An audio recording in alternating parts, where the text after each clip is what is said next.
Hello everybody, my name is Ashwani Sharma and this is your daily guidance program for SSC JEE 2023। आज Sunday है और Sunday को आपका full test होता है। आपको ये फुल टेस्ट बिल्कुल ऐसे ही अटैम्प्ट करना होता है जैसे आप SSC JEE का एग्ज़ाम लिखने जा रहे हो। प्लस पूरे हफ्ते भर आपने जो पढ़ाई की है उसको टेस्ट करने का टाइम ये संडे ही होता है। तो आपको पूरी शिद्दत से, ऑनेस्टी से, सिंसियरिटी से, सीरियसली होके, बिल्कुल सीरियसनेस के साथ आपको ये फुल टेस्ट अटैम्प्ट करना है। सैटरडे आपका फुल टेक्निकल रिवीजन डे था, वो मैंने अपडेट कर दिया था आपको टेलीग्राम चैनल 10 विलबंदा पे और इसी यूट्यूब चैनल की कम्युनिटी पोस्ट पे। कल मैं वीडियो नहीं बना पाया था क्योंकि तबीयत काफ़ी ख़राब थी, तो मैंने इसलिए टेलीग्राम चैनल और कम्युनिटी पोस्ट पे इस चीज़ को अपडेट कर दिया था। कुछ बच्चे वीडियोस के ऊपर रिलाई करते हैं तो उनको शायद ये मैसेज नहीं मिल पाया था। अभी मैंने कमेंट्स देखे तो उससे मुझे पता चला। तो आप लोग टेलीग्राम चैनल से भी जुड़ जाएं ताकि आपको सारी अपडेट मिलती रहे, या फिर आप कम्युनिटी पोस्ट पे भी देख लोगे तो मैं कई बार वीडियो नहीं बना पाता हूँ, तो वहाँ पर आपका टास्क अपडेट कर देता हूँ। तो आज आपको फुल टेस्ट देना है, ये आपको टेस्ट 11 देना है टेक्स्ट बुक का।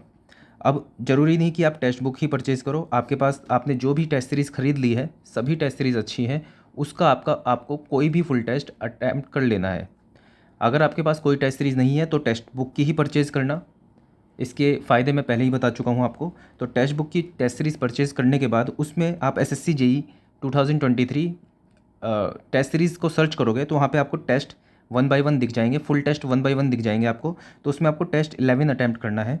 ये नए वाले पैटर्न के अकॉर्डिंग है, इसके अंदर 1/3 नेगेटिव मार्किंग है, तो इसलिए आपको टेस्ट 11 ही अटैम्प्ट करना है टेक्स्ट बुक का। अगर आप ये कर चुके हो तो तब कोई भी दूसरा टेस्ट आप अटैम्प्ट कर सकते हो।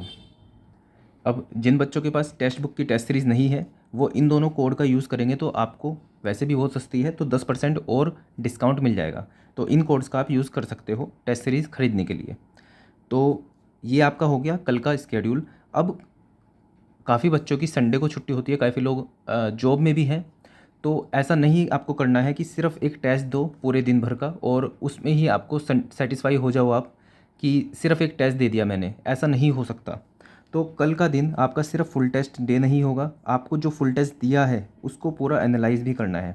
एनालाइज करने का तरीका क्या रहेगा कि आपने एनालाइज़ किया कि आपके कितने मार्क्स आए, उसके बाद आपने पूरा फुल टेस्ट आपने खोल लिया, उसका पहला क्वेश्चन देखा, दूसरा क्वेश्चन देखा, हर एक क्वेश्चन को आपको एनालाइज करना है कि इस कॉन्सेप्ट के बारे में मुझे पता था क्या।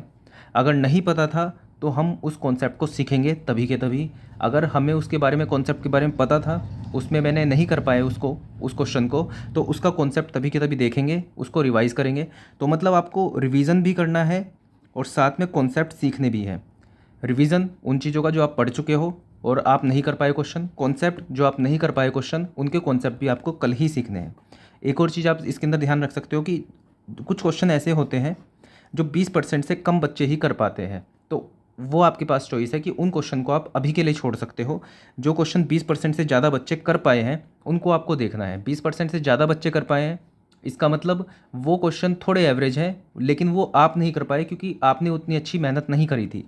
तो आपको मेहनत करके वो क्वेश्चन सीख लेने हैं। तो एनालाइज आपको करना है, ये दोनों काम हो जाएंगे। और तीसरा काम, क्योंकि टेक्निकल रिवीजन डे के लिए मैं आपको दे देता हूँ सैटरडे करने के लिए रिवाइज, लेकिन जीएस का आपका रिवीजन डे नहीं मिल पाता आपको कोई, तो आपको कल का दिन जीएस में भी रिवाइज करना है, जीएस को भी रिवाइज करना है। तो कल का दिन फुल टेस्ट डे भी होगा और जीएस रिवीजन डे भी होगा, ये तीनों काम आपको करने हैं। अब काफ़ी बच्चों को ये शिकायत रहती है कि ये जो मैं टास्क देता हूँ आप 100% कंप्लीट नहीं कर पाते हो। तो ये कुछ ऐसा नहीं है कि 100% कर पाओगे तो सिलेक्शन होगा और अगर जो 99% भी किया तो नहीं होगा, ऐसा नहीं है।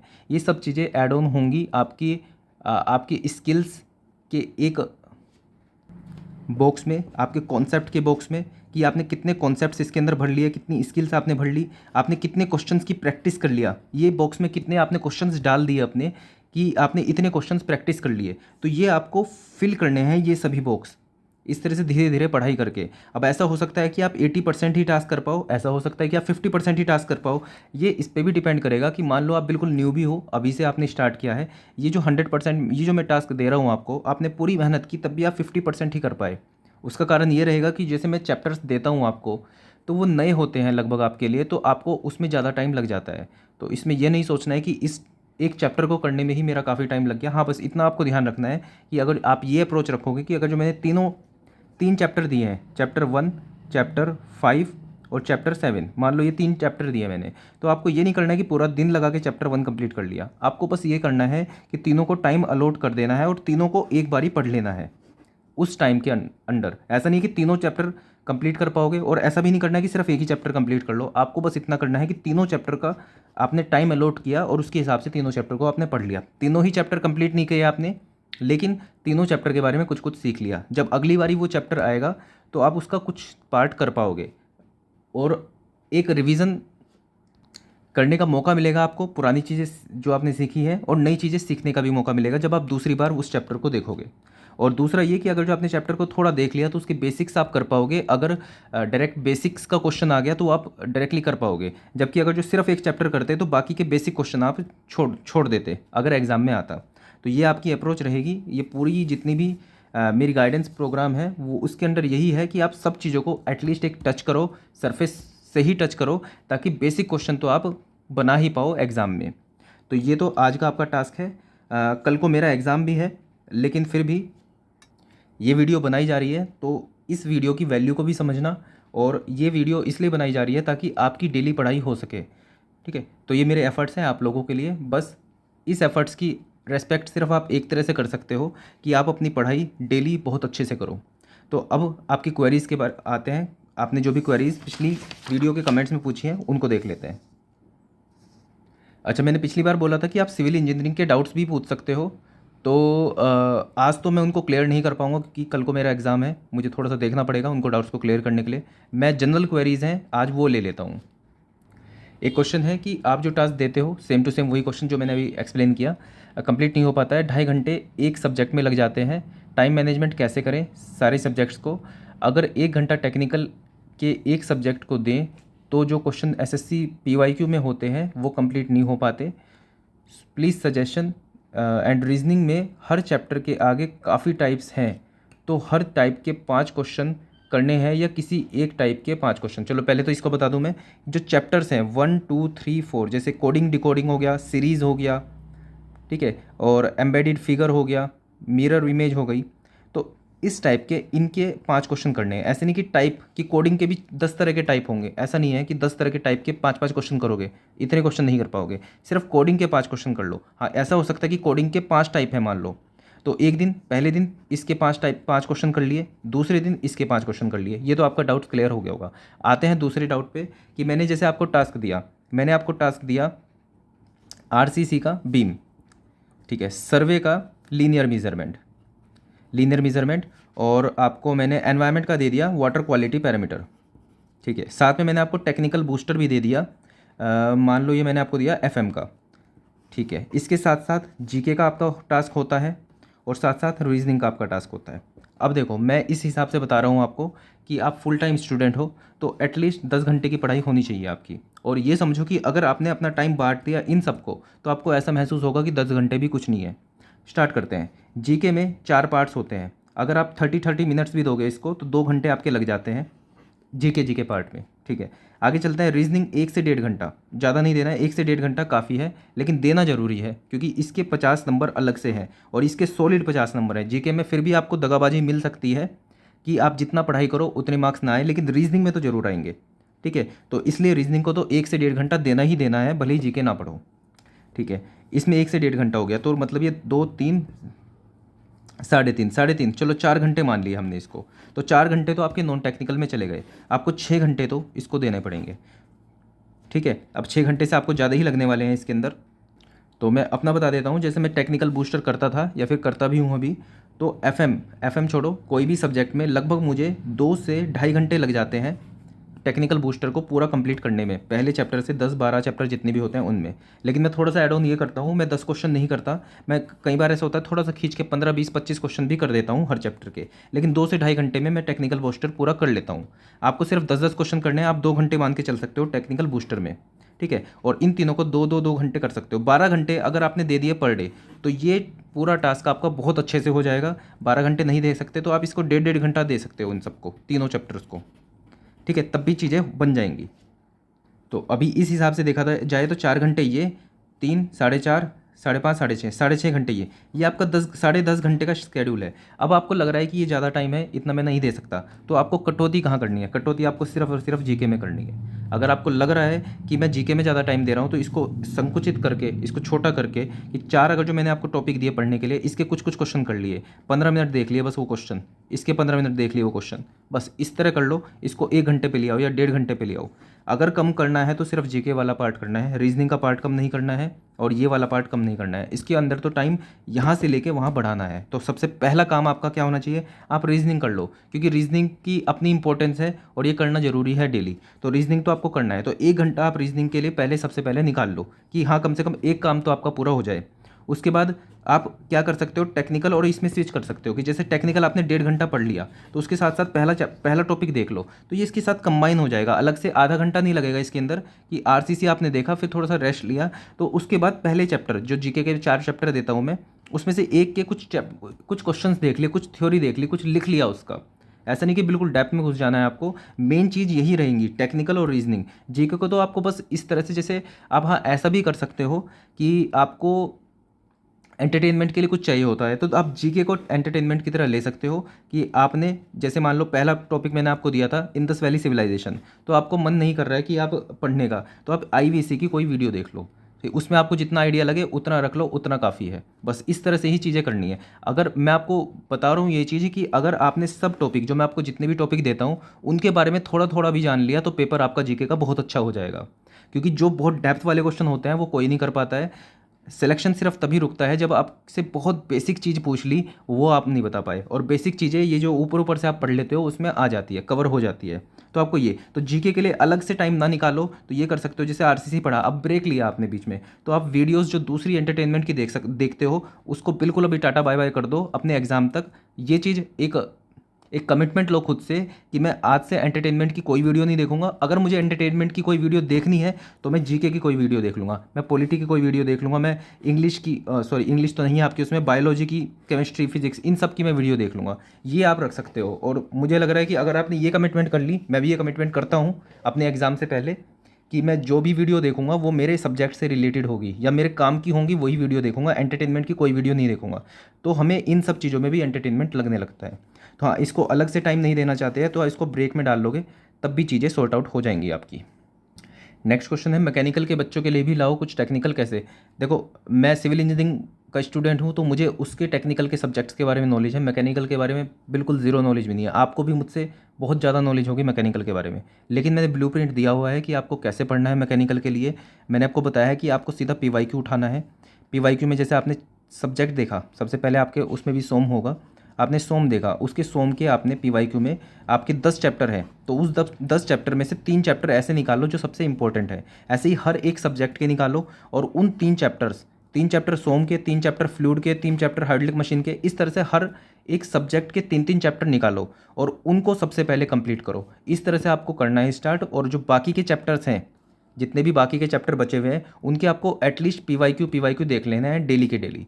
इतना कर सकते हो। बाकी मैं ब्लूप्रिंट बता चुका हूँ काफ़ी बार, आप इस तरह से भी कर सकते हो। नेक्स्ट क्वेश्चन है कि सर मैंने SSC JE IAS master MCQ की बुक कई बार कर चुका हूँ। बहुत अच्छी बात है, इतना से भी आपके बेसिक मार्क्स आ जाएंगे। बेसिक मार्क्स मतलब लगभग 55 मार्क्स मैं आपकी एक्सपेक्ट कर रहा हूँ कि अगर जो आपने आईएएस मास्टर की एमसीक्यू बुक पूरी कर ली, तो 2 चीज़ें आपको आनी चाहिए। पहला कि वो क्वेश्चन अगर दोबारा से रिपीट हुआ एसएससी का, तो आपको कर देना चाहिए आपको। दूसरा कि जो जितने भी कॉन्सेप्ट के ऊपर क्वेश्चन आए हैं, उन कॉन्सेप्ट से रिलेटेड भी आपका कोई क्वेश्चन आ गया तो भी आप कर दोगे। मैं 55 नंबर कम बता रहा हूँ, अगर आपने इतना भी कर लिया तब भी आपके 55 मार्क्स आ जाएंगे बड़े आराम से, 100 में से ज़्यादा ही आएंगे। आगे क्वेश्चन क्या है, यूथ एई की बुक में बहुत सारे क्वेश्चन हैं जो एसएससी जेई 2023 तक पूरे नहीं लगा पाएंगे। ठीक है, हाँ बहुत सारे क्वेश्चन है, नहीं कंप्लीट कर पाओगे। मैं ऐसा कर सकता हूँ कि सारे सब्जेक्ट के रिसेंटली 2018, 19, 20 में हुए एग्ज़ाम के ईएससी और एई के क्वेश्चन सिर्फ कर लूँ। आप इतना भी करोगे बहुत बड़ी बात है। एसएससी आपने कर ली, एक अच्छी बड़ी अचीवमेंट है। 2018, हाँ करना आपको यही है कि आपको बैक से स्टार्ट करना है, 2022-23 से स्टार्ट करना है और पीछे की साइड चलना है। तो क्योंकि रिसेंट क्वेश्चन पूछने की ज़्यादा पॉसिबिलिटी होती है, बाकी पूछ तो कहीं से भी पूछ सकते हैं। दूसरी बात, आपको कभी भी ये नहीं सोचना है कि एई की बुक जो है उसके अंदर 22,000 क्वेश्चन है, तो 22 के 22,000 आपको करने हैं, नहीं ऐसा नहीं है। मैं टेक्निकल बूस्टर मैंने आपको बताया था, आपको अपनी कॉन्सेप्ट को चेक करने के लिए, अपने कॉन्सेप्ट को रिवाइज करने के लिए इन क्वेश्चंस का इस्तेमाल करना है, क्योंकि ये आपने कोई कॉन्सेप्ट पढ़ा, अब आपको टेस्ट करना है कि एग्ज़ाम में मैं इस कॉन्सेप्ट को लगा पाऊंगा कि नहीं। तो उसके लिए बेस्ट सॉल्यूशन ये होता है कि आप PYQs जो पहले आए हुए हैं उनसे चेक करो। तो ये आपको सारे PYQ ही मिले हुए हैं, तो आपको उन कॉन्सेप्ट को चेक करने के लिए, अपने रिवीजन को चेक करने के लिए आपको ये क्वेश्चंस करने होते हैं। आप जितने क्वेश्चन कर पाओ उतना अच्छा है। ऐसा नहीं है कि पूरे 22 के 22,000 क्वेश्चन करोगे तभी आपको फ़ायदा होगा, जितने ज़्यादा क्वेश्चन करोगे उतना फ़ायदा होगा। तो कंप्लीट करने के पीछे मत भागो, डेली बेसिस पे इनको कंप्लीट करो। क्वेश्चन को पूरे कंप्लीट ना भी हो पाए कोई बात नहीं, लेकिन डेली बेसिस पे क्वेश्चन करो। और टेक्निकल बूस्टर में जो देता हूँ उसको बहुत अच्छे से अप्लाई करो। अगर आपने 15 दिन भी टेक्निकल बूस्टर किया, मतलब आपके सभी सब्जेक्ट एक बार रिवाइज हो गए। आगे बढ़ते हैं।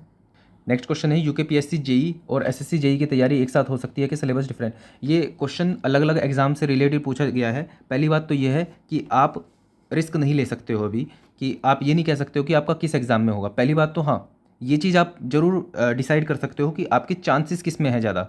जैसे UKPSC जेई और SSC जेई, आप देखो वैकेंसी के अकॉर्डिंग, आप देखो इसके अंदर कि आपके, अगर आप यूके के हो तो आपको थोड़ा सा रिजर्वेशन मिलेगा उसके अंदर, वो बेटर होगा क्या। मतलब इन सब चीज़ों के ऊपर पहले ध्यान दो कि किस में आपके चांसेस ज़्यादा हैं, और वैकेंसी सबसे ऊपर डिपेंड करती है। लेकिन वैकेंसी के साथ साथ ये है कि ये सेंट्रल लेवल का एग्ज़ाम है और दूसरा आपका स्टेट लेवल का एग्ज़ाम है। तो हर एक चीज़ को देखो।